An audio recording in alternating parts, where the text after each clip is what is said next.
주식 투자할 때 흔들리는 마음을 좀 다잡아 보고요. 그리고 시장 내에서 우리가 놓치고 있는 이슈가 있을까 다시 한번 점검하겠습니다. 이분과 함께요. 이베스트 투자증권 디지털 사업부 염승환 이사 모셨습니다. 이사님 어서 오세요. 네, 안녕하세요. 네, 저희 지금 시장에서 좀 주목해봐야 되는 공시사항들 어떤 것들이 들려오고 있는지 좀 체크를 해볼게요. 종목 이슈들 동성화인텍 요즘에 좀 분위기 나아지고 있더라고요. 또 APTC, 넥스틴 등의 반도체 쪽 이야기도 있고요. 야스도 간만에 또 공시 관련 소식이 들려오네요. 어떤 내용들 좀 포인트로 봐야 될까요? 네, 일단 이제 많이 좀 언급했던 기업들인데 그 동성화인텍도 이제 최근에 그 1,404억 정도 되는 이제 규모고 매출액 대비 한 36%인데 LNG 운반선의 이제 본행제를 그 삼성중공업이 이제 공급한다라는 이제 공급 계약 공시가 떴고 앞으로도 근데 계속 나올 것 같아요. 왜냐면 지금 우리나라 기업들이 그러니까 현대중공업부터 해가지고 대우조선, 삼성중공업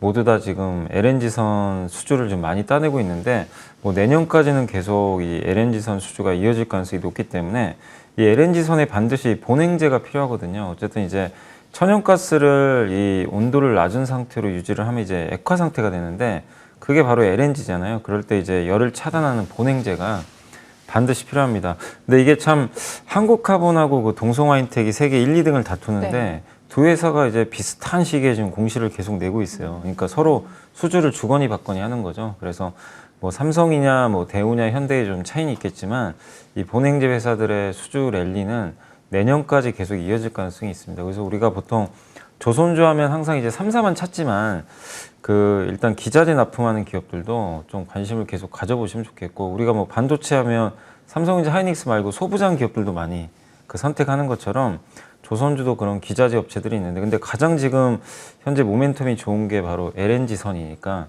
이쪽과 관련돼서 동성화인텍 계속 좀 꾸준히 관심을 좀 가져보시면 좋겠고요.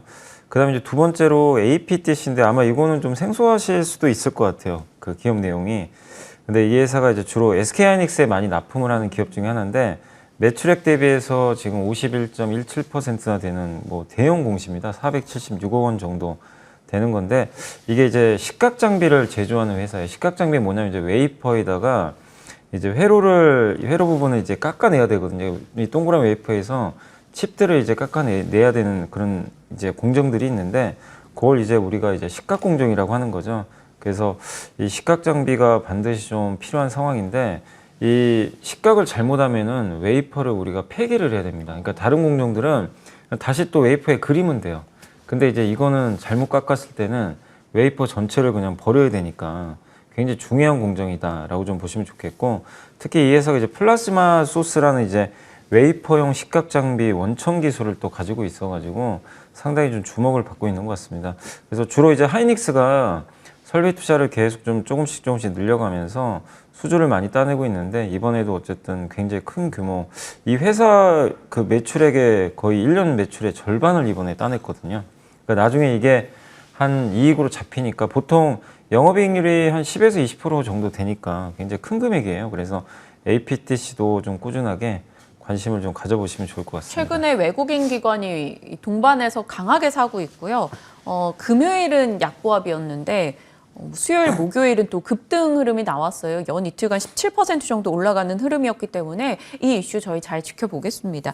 이 넥스틴은 또 웨이퍼 검사 시스템 관련 등 뭐 또 이쪽도 반도체예요. 역시 네, SK 하이닉스양 매출이네요. 네, 그러니까 지금 제가 이제 계속 요즘에 이제 전자공시 특징주 소개해드릴 때 거의 뭐 반도체나 그 OLED 관련주들이 많이 잡혀요. 그러니까 그만큼 이쪽 투자도 많고 수주가 좀 많이 나오고 있다 이렇게 보시면 좋을 것 같고요. 넥스틴 같은 경우는 이제 웨이퍼 검사 시스템이라 그래가지고 이번에 그 매출액 대비해서는 한 25.54% 정도 되고요. SK 하이닉스로 공급이 이제 된 그런 이제 수주가 하나 좀 나왔습니다. 계측 장비라 그래가지고 이제 반도체를 만들기 전에 이 웨이퍼가 있잖아요. 웨이퍼의 그 전기 회로를 형성하는 과정에서 이게 혹시 결함이 있는지 없는지 이거를 이제 그 패턴 그 분석을 해가지고 결함이 있으면 이제 다시 해야 되거든요. 그래서 이 패턴 결함을 검사하는 건데 이 회사가 이제 미국의 세계적인 반도체 장비 회사에 있습니다. KLA라는 회사랑 경쟁을 하는데 원래 이 회사가 거의 독점이었죠. 근데 국산화에 성공을 했어요. 그래서 근데 이제 공교롭게도 이 KLA는 미국 기업이고 중국 회사들도 요즘에 반도체 투자를 하니까 KLA 거를 쓰기가 좀 어렵거든요. 미국의 이제 반대 때문에. 그래서 어떻게 보면 이제 넥스텐이 좀 반사이익을 좀 얻고 있다. 이렇게 좀 보시면 좀 좋을 것 같습니다. 그리고 가격과 성능 면에서도 굉장히 좀 우월한 모습들이 좀 최근에 나오고 있고, 또 삼성전자나 하이닉스가 최근에 계속해서 국산화를 좀 이렇게 추진을 하고 있기 때문에 넥스텐처럼 이렇게 미국이나 일본 기업이 독점하는 시장에서 경쟁력을 갖고 있는 기업들이 좀 급부상할 것 같습니다. 어쨌든 지금 이것도 하이닉스 쪽에 좀 들어가니까 최근에 하이닉스의 어떤 이제 투자 증가와 맞물려서 아까 APTC나 넥스텐 같은 기업들이 계속 좀 수혜를 받고 있다. 이렇게 보시면 좋을 것 같아요. 말씀 주신 KLA 같은 경우도 계측 장비 대표 주자인데 그 업체랑 경쟁을 하고 있다라니까 넥스틴이 또 새로이 보이는데 뭐 글로벌 계측 장비 업체들 주가가 사실 상당히 좋았는데 네. 넥스틴은 정말 반영을 못했었네요. 그러니까 우리나라 기업들이 그 미국의 그 필라델피아 반도체 지수가 40% 오르는 동안 한국 기업들, 그러니까 특히 삼성전자 마이너스 4% 빠졌거든요. 네. 그러니까 이제 한국 기업들이 그 수혜를 거의 못 받았는데, 물론 이제 사이즈 크기도 있겠지만 한국의 삼성전자 하이닉스가 이렇게 부러져 버리면 소부장 기업들도 힘을 못 내거든요. 근데 지금 이제 분위기가 또 많이 바뀌었잖아요. 그래서 계속 관심을 가져보시고, 이런 수주 공시를 자꾸 왜 보냐면 이걸 통해서 업황도 알 수가 있고 나중에 이게 다 돈으로 잡히거든요. 네. 그러니까 우리가 그냥 에이 반도체 소부장 잘 되겠지 이런 거보다도 이 숫자가 확실히 나오는 기업들 위주로 선택을 하시면 좀 더 확실하지 않을까 싶습니다. 매출액 대비 50%, 25% 각각의 규모도 상당히 크니까요. 저희 지켜봐야 되는 포인트인 것 같아요. 자, 야스입니다. 야스 같은 경우도 매출액 대비 40% 규모네요. 네, 굉장히 큰 규모고 이게 221억짜리고요. 그 OLED 이제 증착 장비라 그래가지고 국내에선 증착 장비 기술을 가지고 있는 기업이 거의 없습니다. 근데 이제 그 중에 하나가 이제 야스고, 특히 OLED TV용은 동사가 국내에선 유일하다. 이렇게 좀 보시면 좋을 것 같고, 삼성하고 이제 LG 간 그 OLED TV 패널 이제 서로 공급한다. 특히 LG 거를 삼성이 쓸 거란 얘기가 요즘에 계속 나오잖아요. 네. 근데 이 회사는 주로 LG에 납품을 하고 있거든요. 사실 근데 어떻게 보면 지금 LG밖에 못 만들고 있으니까 이 디스플레이 패널을.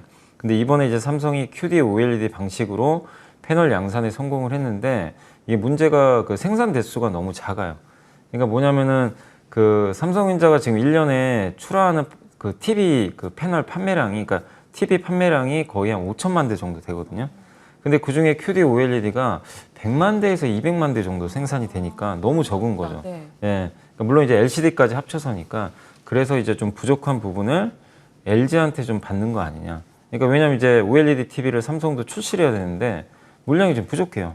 그러니까 너무 경쟁이다 보니까 LG 걸 쓰기 좀 그런 거 아니냐 이런 얘기는 있지만, 삼성전자 입장에서는 어쨌든 돈은 벌어야 되니까요, TV 쪽에서. 근데 OLED TV를 출시를 안 하면 이게 이제 점점 OLED TV 시장이 커지는데 이제 늦어버리는 거죠. 왜냐면 LG전자 나오죠. 거기에 소니, 파나소닉 다 출시하는데 삼성은 LG 거 안 받으려다가 자꾸 출시가 늦어져 버리면 네.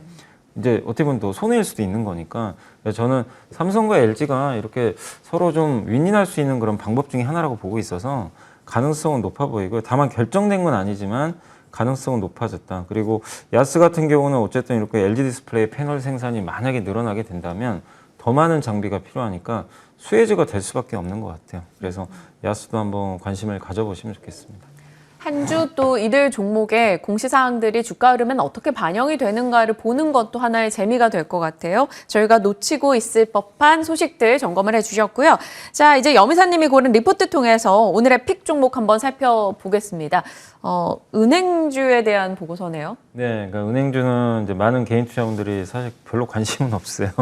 네, 근데 이제 은행주도 좀 이제 관심을 좀 가지셔야 될 게, 그 특히 이제 금리가 이제 오를 수밖에 없는 상황입니다. 이제 많은 분들도 그걸 인지를 하고 있을 것 같아요. 오늘 아침에도 한 신문 기사를 보면서 이제 출근을 했는데, 거기에 이제 은행권 한 특판 예금에 어마어마한 돈이 지금 몰리고 있다고 합니다. 그러니까 뭐냐면 이제 많은 개인 투자분들이 이제 인지를 하고 있어요. 아, 금리는 올라가는구나. 그러니까 예금 금리도 지금 오르잖아요. 그렇게 되면 결국 대출 금리는 더 많이 오를 수밖에 없거든요. 그래서 이 보통 금리 상승기에 예대 마진이 벌어져요. 그러니까 예금 금리 좀 오르면 그러니까 대출 금리 더 많이 오르니까 이 마진폭이 늘어나가지고 은행주들이 돈을 많이 벌게 되거든요. 그래서 은행주는 금리와 함께 갈 수밖에 없다. 특히 이 보고서에도 나와 있지만 이 국내 은행주가 이제 미국의 은행주하고도 연동이 되지만 특히 금리와 많이 커플링을 한다고 합니다. 그러니까 그러니까 5일 중에 4일은 금리 따라서 주가가 올라갈 정도로 거의 그냥 금리랑 흡사하게 간다. 그래서 지금 뭐 금리가 최근에 뭐 오르락내리락 하지만 내년에 미국이 연준 같은 경우 3번, 내후년에도 3번 정도 올릴 것 같아요. 그렇게 되면 결국 금리는 오를 수밖에 없잖아요. 그런 과정을 본다라면은 장기적으로는 은행주는 좀 금리 따라서 계속 우상향하는 그림이 나올 것 같고, 사실 지난 한 몇 년간 은행주들은 철저하게 소외받았잖아요. 네. 예, 거의 오르지도 못했고. 그러니까 이게 좀 많은 분들이 은행주는 왜 이렇게 돈을 잘 버는데 주가가 안 가냐. 그러니까 돈은 정말 잘 벌어요. 예. 분위기였죠. 그러니까 그게 왜 그러냐면은 그러니까 주가라는 게 EPS 곱하기 PER이거든요. 이게 EPS가 이익이고 PER은 이제 멀티플이라고 그러죠. 이 회사 도대체 몇 배를 줘야 적정할까? 이익은 느는데 은행주를 PER을 높게 주질 못해요. 왜냐 자꾸 정부가 규제하고 금리가 낮으니까. 근데 지금 이제 정부 규제 이슈도 어느 정도 좀 마무리가 됐고, 거기다가 이제 앞으로 2, 3년간 금리 상승 사이클이 나오면 사람들이 봤을 때 이제는 확실하게 실적이 조금 더 우상향하는 그림이 좀 완만하게 나올 수 있겠구나. 그 확신이 들면요. PER이 만약에 3배짜리를 5배, 6배 줄 수도 있어요. 근데 만약에 3배를 6배 주면은 주가는 그냥 2배 가는 거거든요. 예. 그러니까 지금 은행주들이 그동안 철저하게 눌려 있었는데 이제 PER도 올라갈 수 있는 그런 시점이 온 것 같습니다. 그래서 저도 뭐 웬만하면 방송에서 은행주 얘기는 잘 안 하는데, 근데 이제 포트에 꼭 하나는 넣으셔야 될 것 같아요. 지금 흐름이 그러니까. 그래서 이게 그냥 단기로 한두 달 가다 말 사이클이면 뭐 이런 말씀 안 드리겠지만 네. 최소 1, 2년 정도는 충분히 사이클이 나올 것 같아서, 그리고 부담이 없는 게요. 너무나 싸요. 뭐 은행주들 아시겠지만 아예 너무 저평가되어 있고 PER이 뭐 4배, 5배, PBR이 0.3배, 자기 자산 가치에도 못 미치는 형편없는 지금 주가를 보이고 있는데, 거기에 고배당도 있잖아요. 좀 기본적으로 지방은행주들 거의 6% 정도 되는, 예, 배당 수익률까지 나오니까 여러분들이 좀 관심 가져보시고, 관심 종목으로는 JB금융지주랑 BNK 금융지주 갖고 왔는데, 뭐 간단히만 설명드리면 JB금융지주 이제 그 업종 내 최상위입니다. 그 ROE, 자기자본 이익률이 12%가 좀 넘는 상황이고, 현재 배당이 한 6% 정도 되고요. 금리가 오를 때 좀 굉장히 큰 폭의 수혜를 좀 받을 가능성이 높고, BNK 같은 경우는 이 대출 비중 중에서 변동금리 대출 비중이 높대요. 근데 금리가 그럼 오르면 변동금리는 따라서 올라가니까 상당히 마진이 좋아지겠죠. 고정금리 대출이 많은 것보다. 그래서 BNK가 좀 상당한 수혜를 좀 받을 것 같고, 이 회사도 역시 배당 수익률이 한 6% 이상 되고요. PBR이 0.32배밖에 안 돼요. 그 정도로 싸니까 두 기업도 한번 관심 가져보시면 좋겠습니다. 근데 말씀 주셨던 그 가격적으로 굉장히 메리트 있는 부분에서 다른 뭐 하나금융, 뭐 신한지주 대비해서는 이 말씀 주신 두 종목 같은 경우는 올해 흐름이 좀 꽤나 좋았잖아요. 네, 꽤 좋았는데, 근데 이제 왜 올해 더 좋았냐면 지난 몇 년간 지방은행주가 철저히 시중은행보다 눌려 있었어요. 너무 못 갔어요.